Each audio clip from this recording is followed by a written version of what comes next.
Englishman. I'm from Bermondsey, southeast London. My father was called George. He was also from Bermondsey. His father, another Bermondsey man, was called George too. And his father, my great-grandfather, is from the same place.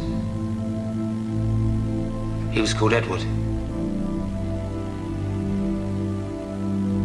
These 3 generations of my family were in the fish trade.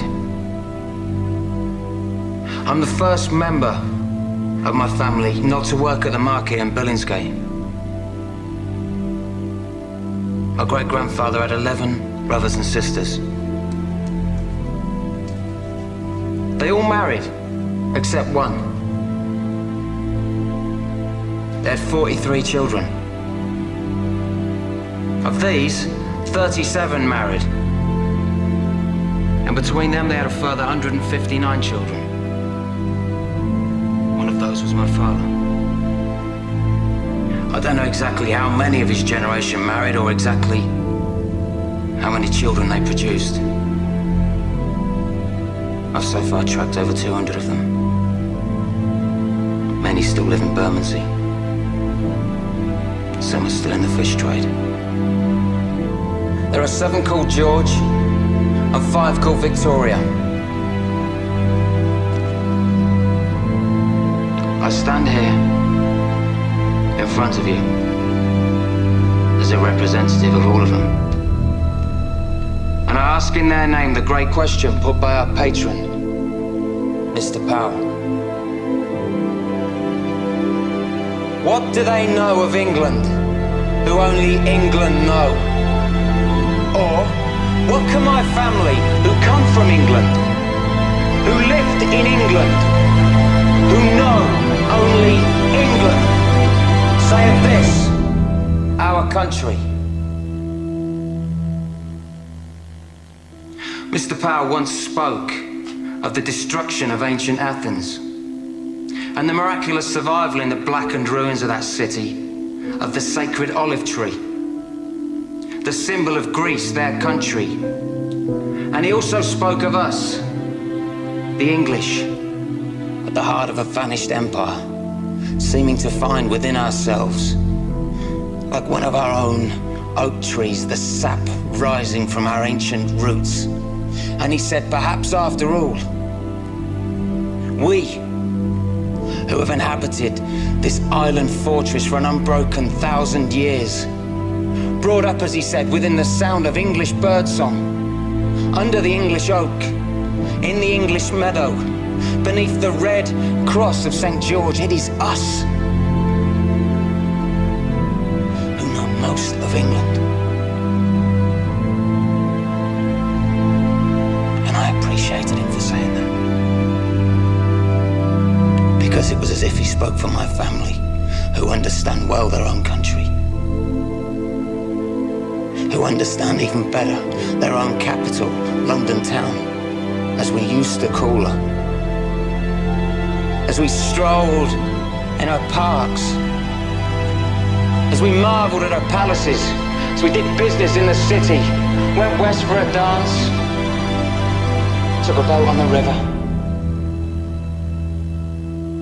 The pale ale and eel pie of old London.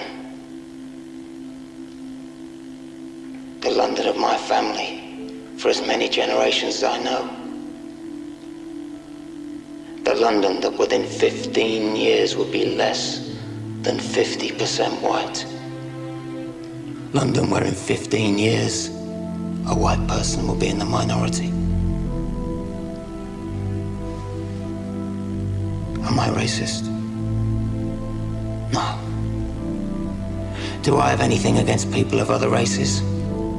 No. Would I prevent them from coming into my home? No. So what then is my gripe? My gripe.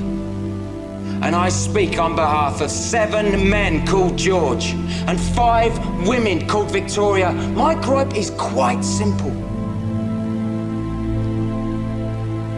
My gripe is that we were never asked.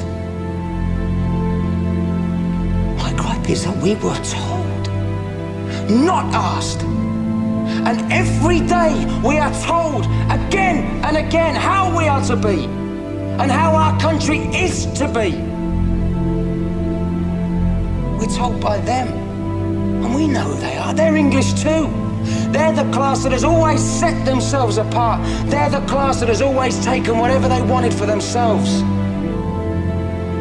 And now they are the class that is giving England away.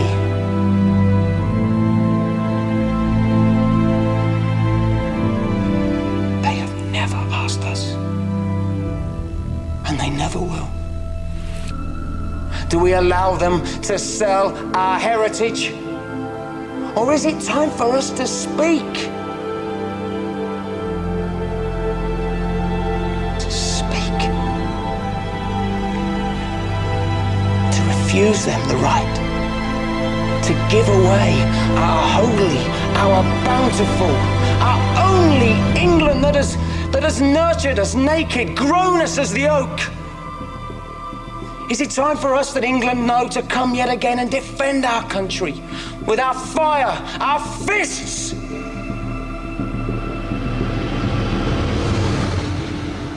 Is it time for our sons to rise again?